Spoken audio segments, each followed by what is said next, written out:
Suit store पहुंचा और वहाँ के मैनेजर से मिला। पहले तो वो इस पेंगुइन जैसे सूट को देखकर डर गया। वो यहाँ से भागने ही वाला था कि तभी मैनेजर और मालिक ने कहा कि भाई देख ले, अपनी किस्मत को लात मार रहा तू। जिसके बाद आखिरकार टाकुरो ने उसे इस्तेमाल करके देखने का फैसला किया। उसने सूट पहना तो मानो जादू ही हो गया, क्योंकि टाकुरो अब एक बेहद हैंडसम आदमी बन गया था। अपने चेहरे पर जॉ लाइन देखकर तो उसके होश ही उड़ गए। इसके बाद उसने और भी तरह तरह के सूट पहनकर देखे और अंत में वही सूट खरीदा जिसमें वो सबसे हैंडसम लग रहा था। तब मैनेजर ने उसे सूट में लगे हुए एक स्पेशल बटन के बारे में बताया, जिससे उसकी आवाज भी बदल सकती है। फिर टाकुरो ने एकदम मेरी तरह भारी और नशीली आवाज सुनी, ताकि लड़कियां उसकी दीवानी हो जाएं। मुझे तो कोई नहीं मिल रही। और अंत में उसने अपना एक नया नाम भी रखा, हिकारियामा, क्योंकि उसके शरीर के साथ उसका नाम भी सुंदर होना चाहिए। जाने से पहले मैनेजर ने उसे कहा कि इस सूट का राज सबसे छुपा कर रखना होगा, और साथ ही उसने ये भी कहा कि सूट पहनकर गर्म पानी से दूर रहना, वरना सूट 2 मिनट में बाहर आ जाएगा। अब सुंदर होते ही टाकुरो को लोगों ने पसंद करना शुरू कर दिया था। जो लड़कियां पहले उसे देखकर मुंह चढ़ा लेती थी, वही उसे देखकर मुस्कुरा रही थी। कई जवान लड़कियां तो उसकी दीवानी ही हो गई। तभी टाकुरो एक मॉडलिंग मैनेजर से टकरा गया। अब वो मैनेजर चाहता था कि टाकुरो उसकी कंपनी के लिए मॉडलिंग करे। खैर अगले दिन टाकुरो बदसूरत बनकर बैठा था कि तभी मोटोए नाम की एक लड़की रेस्टोरेंट में आई। वो हिरोको की जगह वेट्रेस की नौकरी के लिए आई थी, लेकिन सब कहने लगे कि ये भैंस यहाँ पे काम करेगी तो कस्टमर भाग जाएंगे। मगर टाकुरो ने कहा कि वेट्रेस बनने के लिए खूबसूरत होने की कोई जरूरत नहीं है। ये देखकर मोटोए भी हैरान थी, क्योंकि आज तक उससे किसी ने इतने अच्छे से बात नहीं की थी। फिर अगले कुछ दिनों में मोटोए ने अपनी मेहनत से सबका दिल जीत लिया, पर टाकुरो की तरह उसे भी कोई सुंदर नहीं समझता था। जब वो टाकुरो के साथ होती तो वो मजाक मजाक में उसके साथ प्यार भरी बातें करती। टाकुरो को भी वो अच्छी लगती थी, मगर एक दोस्त की तरह, प्यार व्यार नहीं था उससे।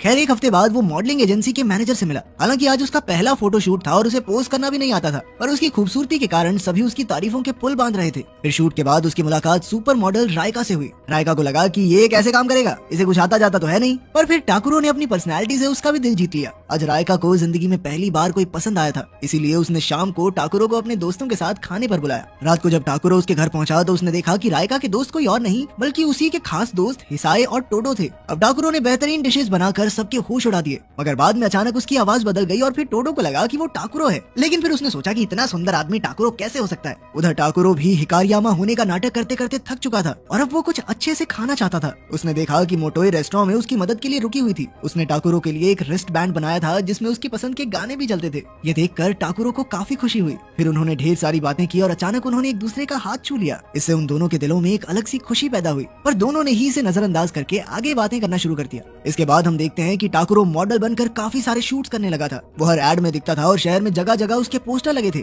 आखिरकार वो अपने सपनों की जिंदगी जी रहा था। वो जहाँ भी जाता लड़कियां उसके पीछे पड़ जाती और अब वो किसी को भी अपनी गर्लफ्रेंड बना सकता था। कुछ ही समय में रायका को भी उससे प्यार हो गया, मगर टाकुरो के दिल में तो बस हिरोको ही बसती थी। जब उसे लगा कि अब तो वो एक कामयाब आदमी बन चुका है, तो उसने फिर से हिरोको से मिलकर अपने प्यार का इजहार करने का फैसला किया। उसने बिल्कुल फिल्मों की तरह घुटनों पर बैठकर उसे आई लव यू कहा। पर हिरोको तो सोचने लगी कि ये अनजान आदमी बेवजह मेरे गले क्यों पड़ रहा है। वो चुपचाप वहाँ से चली गई, पर टाकुरो को लगा कि वो शर्मा कर गई है। फिर बाद में टाकुरो मोटोए के साथ बाजार गया तो मोटोए ने देखा कि टाकुरो थोड़ा उदास है। तब मोटोए ने कहा कि चलो एक गेम खेलते हैं, हमें पार्क में मौजूद खुश लोगों की तस्वीरें लेनी है। पहले तो टाकुरो को लगा कि क्या बकवास गेम है, लेकिन फिर जब वो तस्वीरें खींचने लगा तो उसे एहसास हुआ कि जिंदगी की खुशियां इन छोटे छोटे लम्हों में ही छुपी हुई हैं। फिर मोटोए ने टाकुरो की तस्वीरें खींची और उसे दिखाया कि वो हंसता हुआ कितना अच्छा लगता है। इस घटना के बाद से टाकुरो भी मोटोए को थोड़ा पसंद तो करने लगा था। रात को भी उसे बस मोटोए के ही ख्याल आ रहे थे और वो मोटोए की तस्वीरें देखते हुए सो गया। फिर अगले दिन शूट के बाद टाकुरो रायका के साथ गाड़ी में बैठा था। अचानक रायका ने आगे बढ़कर उसे चूम लिया। हालांकि उसे रायका से प्यार व्यार नहीं था, मगर फिर भी भाई 23 का हो गया था, आज तक एक लड़की नहीं मिली थी, तो वो पहली बार किसी लड़की के साथ गुलो गुलो करने का मौका खोना नहीं चाहता था। फिर वो दोनों एक साथ समय बिताने के लिए रायका के घर चले गए, लेकिन पूरा समय टाकुरो के दिमाग में बस मोटोए के ही ख्याल थे।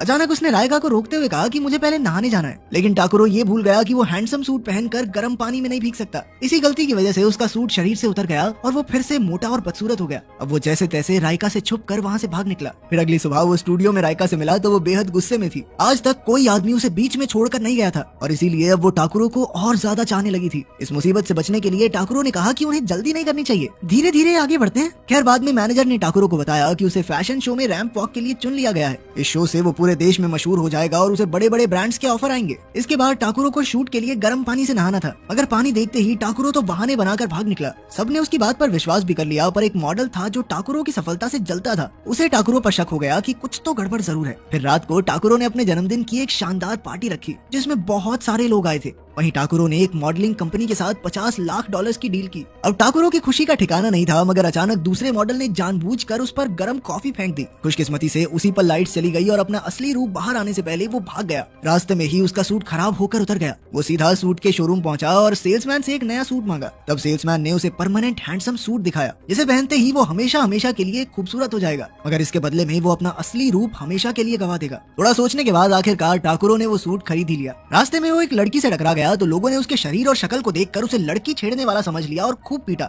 जब वो घर लौटा तो मोटोए ने कहा कि उसे पूरा विश्वास है कि टाकुरो किसी लड़की के साथ छेड़खानी नहीं कर सकता। अब टाकुरो ने उसे हैंडसम सूट के बारे में पूरा सच बताने का फैसला किया और सच सुनते ही मोटोए चुपचाप वहाँ से चली गई। कुछ देर बाद हिरोको रेस्टोरेंट में आई और उसने कहा कि वो टाकुरो से कुछ बात करना चाहती है। वो दोनों एक पार्क में गए और हिरोको ने कहा कि जब टाकुरो ने पहली बार उससे अपने प्यार का इजहार किया था तो वो बेहद खुश हुई थी, मगर टाकुरो को लगा कि हिरोको उसका मजाक उड़ा रही है, इसीलिए उसने परमानेंट हैंडसम सूट पहनकर सबको उनकी औकात दिखाने का फैसला कर लिया। अगले दिन फैशन शो था, पर वो तो सिर्फ मोटोए के बारे में सोच रहा था। उधर मोटोए सड़क पर एक बाइक से टकरा गई और उसे गहरी चोट लगी। जब टाकुरो को इसकी खबर मिली तो वो वहीं जम गया। उसकी रैंप वॉक की बारी आई, मगर वो चल ही नहीं पा रहा था। आखिरकार उसे एहसास हो गया कि उसे ये चकाचौंध वाली जिंदगी चाहिए ही नहीं। असली खुशी तो उसे तब मिली थी जब वो मोटोए के साथ बाजार में था। अब वो शो छोड़कर भाग निकला, पर उसका परमानेंट सूट उतर ही नहीं रहा था। आखिरकार वो जैसे तैसे उस सूट को बीच में से काट कर बाहर आया। अंत में वो फटाफट हॉस्पिटल पहुंचा तो पता चला कि चोट मोटोए को नहीं बल्कि बाइक वाले को लगी थी। मोटोए को सही सलामत देखकर उसकी खुशी का ठिकाना नहीं था, लेकिन फिर अचानक टाकुरो के पैरों तले जमीन खिसक गई। जब मोटोए ने अपना फैट सूट निकाला